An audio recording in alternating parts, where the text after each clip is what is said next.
Hello students, how are you doing? I am your instructor Dr. Shailja Sharma, Assistant Professor from Indian Institute of Tourism and Travel Management. Welcome back to the course on Destination Management. We bring this course to you as a part of E-Pathshala initiative of the Ministry of Human Resource Development, Government of India to make postgraduate education accessible to all. Discussion during the previous modules has led to a solid foundation in terms of understanding of the underlying concepts in deciphering the tourist behavior and the process of their making a choice. In this module, we take up another important discussion on destination life cycle. It is an idea built upon the concept of product life cycle. We will straight away begin with the 6-stage model called the tourist area life cycle. In this module, we will also discuss case studies of the development of two tourist destinations, Sitges and Kelfel. An important discussion that merits attention is the impact of life cycle on the quality of life at the destination. This will be the last part of our discussion in this module. The destination life cycle concept, otherwise known as the tourist area life cycle, was proposed by Butler in paper published in the Canadian Geographer in 1980. In the paper, titled The Concept of a Tourist Area Life Cycle of Evolution, Implications for Management of Resources, Butler explained the tourist area's dynamism to mean its capacity to change with time. This change, he reasoned, is the consequence of a diverse number of factors, including changes in the natural and cultural allure responsible for the initial fame of a tourist area, the degrading and probable substitution of on-site facilities, and changes in the needs and preferences of visitors. In some instances, the site of an attraction, while it remains unchanged, may be committed to different uses or be seen as less interesting in relation to other destinations and sites. Butler likened the life cycle of a tourist destination to that of a product. The sales of a newly manufactured product moves slowly initially, attains a rapid growth rate, peaks, stabilizes, and then starts an eventual decline. Illustrated this way, the pattern shows a basic S-curve or asymptotic curve. A tourist destination gets a trickle of visitors at first because of poor facilities, inadequate infrastructures, and insufficient knowledge of the site's potential. With more facilities constructed and with the heightened awareness, the number of visitors will increase. As more information is disseminated and as even more facilities are constructed, the tourist area's popularity will shoot up rapidly. An eventual decline in the number of visitors is, however, expected as the carrying capacity limit of the destination is reached. The carrying capacity limit may be understood in terms of physical facilities like accommodation, environmental components like the quality of air and water, or social features, example the attitude and behavior of locals in the destination, with mounting use which translates to increasing pressure on the facilities at a tourist destination. The allure of the destination fades in comparison to other areas and the number of visitors will eventually drop. Butler delved into studies on the characteristics of tourists to offer support to his life cycle model. These studies showed the attributes of tourists that visit an area at each stage of its evolution. He referred Cohen, who classified tourists as institutionalized, non-institutionalized, drifters, explorers, and individual mass tourists. Butler also examined Plogg's description of tourists and travelers as allocentrics, mid-centrics, and psychocentric. Plogg explained that allocentric tourists are usually the first visitors to a new destination. They are adventurous and typically do not like to revisit the same area. Allocentric tourists are followed closely by the mid-centrics as an area becomes more popular. The last set of tourists are the psychocentrics, which visit an area after it might have lost its popularity. Butler's work served as an originator of discourses about the potential of tourist destinations and possible ways to sustain this potential. Butler noted that there is a capacity limit to tourist destinations and that care should be taken so that this limit isn't exceeded. He pointed out that every tourist site had a tendency to self-destruct if not properly managed. Butler's life cycle model highlights and explains 6 possible stages to a tourist destination's life cycle. The 6th stage in his model, however, has 2 probable scenarios attached to it. All 6 stages are looked into next. Have a look at your graph on your screen. First is the exploration stage. In this stage, the tourist area sees a small number of visitors, making arrangements for them and not sticking to a regular schedule. Some of the tourists might be non-local visitors who have been drawn to the destination by its unique features. These tourists are likely to use local facilities and to have a high level of interaction with locals. This is because at this time, the tourism area wouldn't have specific facilities to cater to the needs of visitors. Tourism would have a relatively insignificant effect on the economic and social atmosphere of the area. As the number of visitors increase and as their visitations take on more regularity, local residents will begin to see the potentials of the area and then progress to stage 2, which is the involvement stage. The exploration stage is characterized by a small number of tourist, blog, allocentric and Cohen explorers who have been attracted to the area by its unique and considerably different natural and cultural features. Second is the involvement stage. In this stage, local residents will start to offer services meant mainly for visitors. There will still be high levels of interactions between local residents and visitors. Expectations at this stage of the life cycle include advertisements to get the attention of visitors, and initial primary market area for tourists can be established at this stage. A tourism season will probably surface and local residents can be expected to make changes in their patterns of their social lives to suit the season. Sustained pressure on the government to provide organized transport systems and other infrastructures for tourists. Third stage is the development stage. In this development stage, a well-structured tourist market area is easily recognized. This is due in part to intensified advertising on the part of locals in the visitor generating sites. With the advancement in this stage, the involvement of locals and their role in controlling and developing will diminish. Large, modern and more elaborate structures constructed by external interests will replace former facilities provided by indigenous residents. Furthermore, the cultural and natural appeal of the destination will be enhanced and specifically marketed for tourism. There will be observable changes in the tourism area's appearance and local residents might not agree with some of these changes. Some other reflections of the development stage include more involvement, both regional and national, from the government in the provision of structures and facilities for visitors. Local residents might not necessarily welcome this involvement. At the peak of tourist seasons, the number of visitors should be expected to equal or even surpass that of indigenous population at the destination. Tourists at this stage are also likely to be the institutionalized tourists identified by Cohen or Plog's mid-centrics. Fourth stage is the consolidation stage. As a tourist destination progresses to the consolidation stage, the increase in the proportion of tourists is expected to stall and then start to decline, although the total number of tourists at the site will still rise and their numbers will still likely to be more than that of the local population. Efforts will be made through promotion and advertisement to prolong the duration of the tourist season. Big franchises and brands in the tourism industry will be by now have business at the destination. Very few changes, if any at all, will be made. The large size of the visitor population and the structures and services offered to them will prompt dissension and discontent amongst some of the local populace, especially those who are not directly involved with the tourists. Restrictions might then be placed on the activities of these ones. At the consolidation stage, tourist destinations are also expected to now have well-structured commercial centers, quarters and former facilities may now have been as below average and undesirable. Next, a destination arrives to the stagnation stage. As the tourist destination progresses to this fifth stage of the life cycle, the number of visitors will have peaked.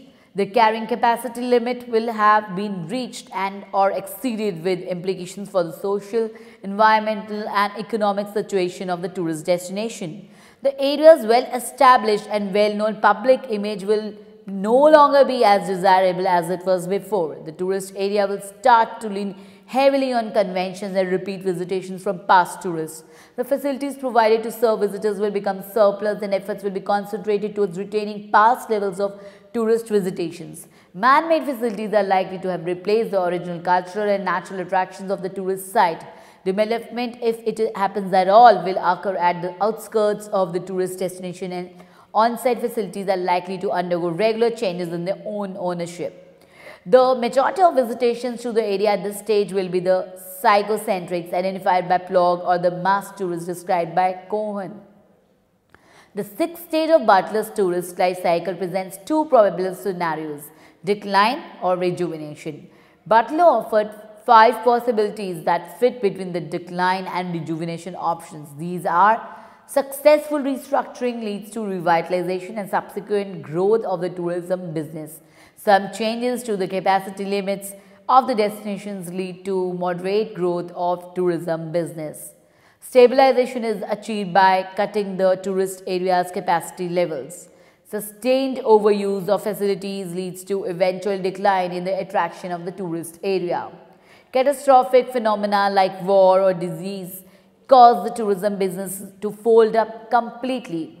In the decline stage scenario, the tourist destination's popularity reduces and it is unable to compete with newer attractions and destinations.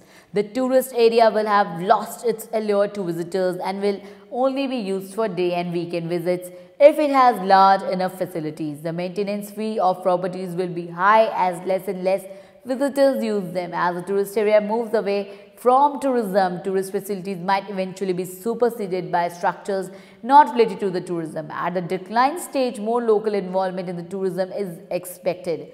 Locals are able to buy tourist facilities at giveaway prices as the tourism business falters. Hotels and other resort facilities may be transformed to retirement homes and apartment buildings. Since these structures are fitted with adequate facilities, they become appealing as places of permanent residence, especially for the elderly.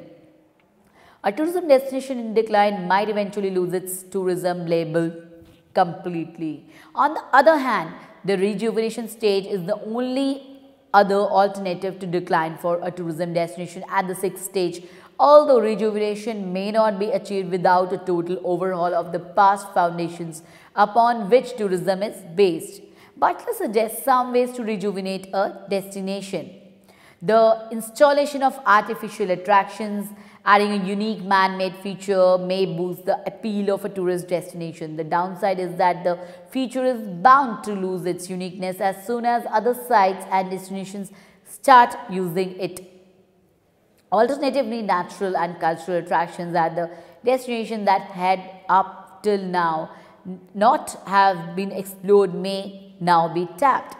The establishment of new facilities may help revitalize the old trade. The joint effort of both the government and private sector is necessary for rejuvenation in most cases. It should be expected that even the new additions to the tourist destination will eventually lose their appeal. They may only retain their attractiveness only when they are truly unique, and even then the taste and preferences of visitors will likely change. Let us now consider the two case studies to understand how Butler's ideas work in real time. Here's an application of the model to Sitges and Calafell, some Mediterranean holiday resorts in the coastal areas of Spain. Let us take them upon one by one. Sitges is a small town located approximately 30 kilometers south of Barcelona with a population of about 25,000 people. The town was originally occupied by Romans and they used it port in trades from the Penedès region and from other parts of the Roman Mediterranean. The arrival of Santiago Rusiñol, one of the pioneers of modernism in 1891, pushed Sitges to the forefront as a cultural site for modernists. Sitges became popular as a tourist site in 1909 when Charles During, a millionaire, transformed one of the town's streets into a palace, the Palais Miracle. Other attractions like the Terramar Garden City and the Passage Maritime were built in 1918. A tourist information office was built in 1934, following that Sitges' fame spread as a tourist destination. Sydney's exploration stage. Sydney was first discovered and explored by people from Barcelona. The town later began to draw the attention of famous intellectuals and artists. To escape the congestion and pollution in Barcelona, some wealthy Catalonians constructed in their second homes in Sydney. The source of the Sydney's early wealth was from trades with Cuba and the West Indies. The Cuban influences reflected in houses built on the southern side of the Passag Maritime. Then came the Sydney's involvement stage. The local residents of the Sydneys responded to tourism development by building large hotels like the Calipols and the Terramar on the coast. Some smaller hotels were also constructed. The main season for tourism had been established to run from the middle of May till the end of September. Indigenous residents of the town responded by opening up restaurants, cafes, shops and bars to attend to the needs of tourists during the tourism season. Sydney's moved to the development and consolidation stages. Sydney now ranks a major tourism destination. It boasts of some 36 hotels and 12 pensions with a tally of 2540 rooms. The town is also popular with the homosexual community, many of whom vacation there during summer. The town has boomed, and this is observed in the number of highbrow restaurants and shops located there. Sydney has over 150 clothes shops and 175 bars and restaurants.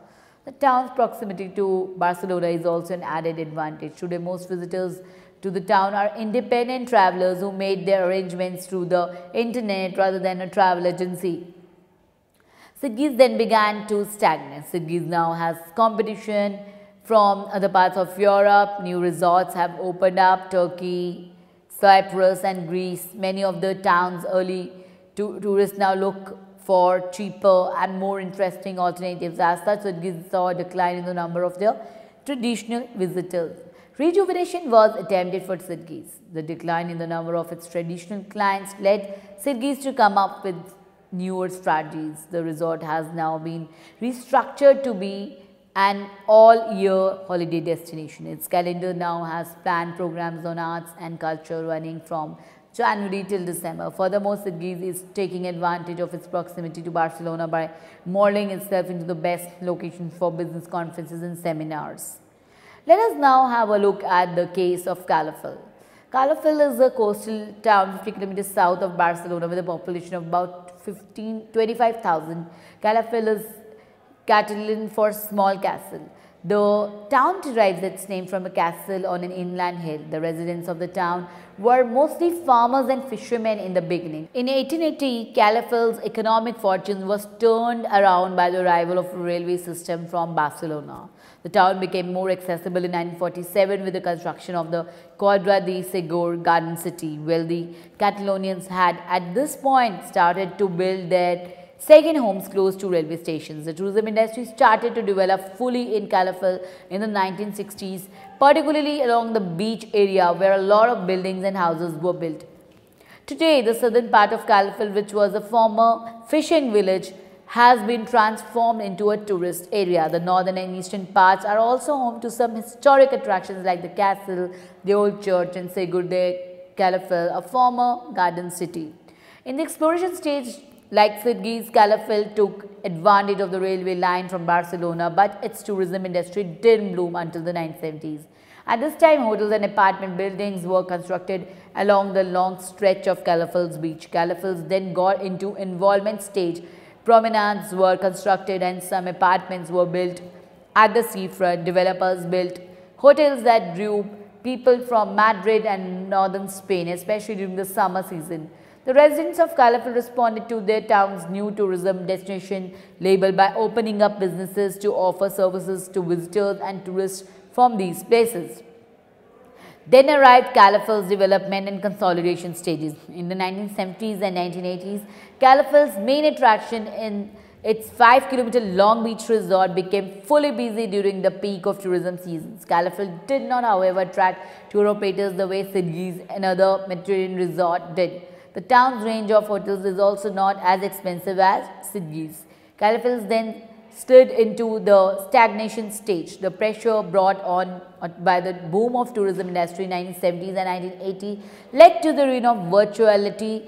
All the original seafront and the beach that Califell had. The fishing cottages built from the time when the town was predominantly a fishing town were replaced by several six-story apartment buildings facing the sea. As such, the resort lost its allure, and with competition from other tourist destinations in Europe, Califell started on a decline. The number of hotel rooms in the town decreased from 1590 in 1996 to 1402 in 2006. Now, high proportion of Califell's immigrants population is from North Africa. Califell, in comparison to Sydney's, has attracted many tourists. Califell's attempted rejuvenation, like the Sydney's resort, the decrease in Califell's traditional client base has prompted the town to try to come up with new strategies to take advantage of its tourism potential. The resort has also been redeveloped as an all-year vacation destination. Some environmental improvements are also ongoing to give the town a facelift. Califell has increased awareness about its family-oriented nature. In light of this, the resort has several accommodation, food and activity operations for families. Califell also has a children's club which runs in the summer season. There are also tourist trains in the resort. So, students, it is interesting to note that a destination's life cycle has a lasting impact on the host population's quality of life.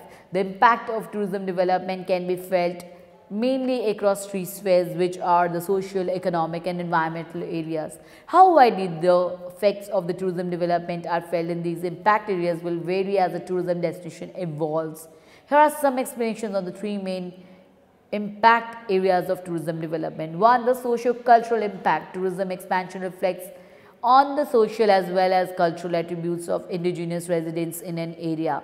Their attitudes, beliefs and virtues are all linked to tourism development. There can either be negative or positive impacts socio-culturally. On the positive side, for instance, tourism can lead to better community services in terms of the establishment of cultural and recreational centers. Tourism can also serve to encourage cultural exchanges and exhibitions. All these have a bearing on the physical and emotional states of residents in a tourist area.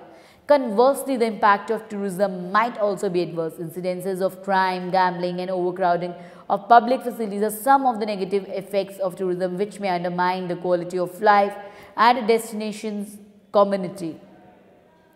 Next are the economic impacts. The most recognizable impact of tourism development is the economic benefits for the destination area. These might be in the form of increased employment rates, increased income, higher tax revenues, increased public funding and an amplified tax base for the government of the destination community. All these are indicators of the quality of life of the destination area.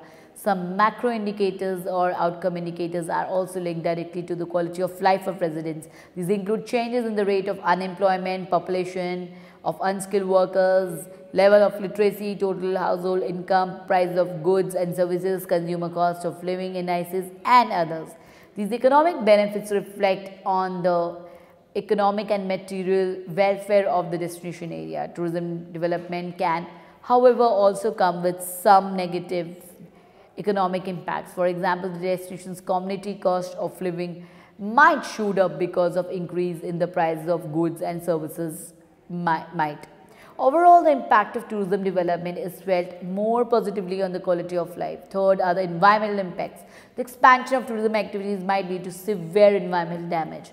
The tourist area's destination is oftentimes developed to suit the needs and preferences of visitors without due consideration to the damages being done to the environment. Air pollution, CO emissions from automobiles, water pollution as a result of improper waste management, destruction of flora, plants, destruction of fauna, that is wildlife through hunting and deforestation are some of the negative impacts of tourism development on the destination community. These environmental impacts are not, however, all negative. There are some positive impacts to tourism development. For instance, can help enhance the community's appearance through the increased construction of parks and recreational facilities, and it can also lead to the improvement of public infrastructures. The challenge is to try to minimize the adverse effects of tourism while enhancing its positive impact by proper management of resources and improve the quality of life for both tourists and residents in a destination community.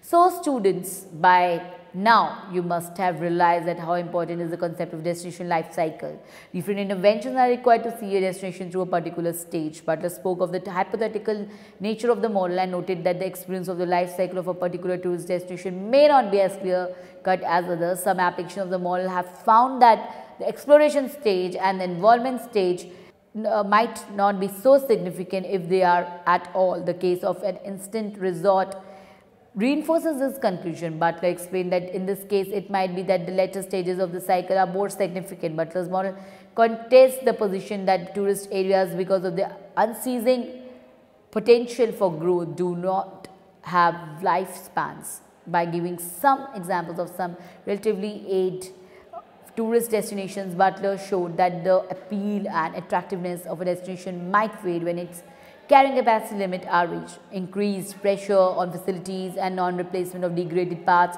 will eventually result in a decline in the number of visitors to a particular tourist destination. Butler concluded by saying that unless more effort is put into understanding how tourist areas work and change, destinations now labeled as interesting areas for tourism might eventually become relics over time. So we will keep coming back to the concept of a destination life cycle in this course. For now, thank you. In this next session, we will talk about destination visioning.